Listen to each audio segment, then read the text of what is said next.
guys, I'm over here in the mix and I'm trying to grab our new local Lucas Brogdon coming down. I actually, he's been here in the valley for the last couple of weeks. We had Thanksgiving dinner together, and now he's skiing for Brazil. So he is right here. He's out of breath. Lucas, come talk to us. Yeah, my come over here, gloves. Lucas. Yep. Congratulations, that was an amazing first run, my man. You've been here for a couple of weeks. Okay. He's right there. Beaver, what's up?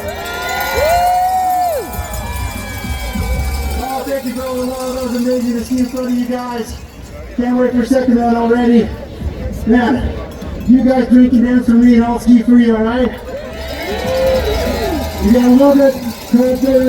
Congratulations, Lucas. You're gonna have an amazing second run.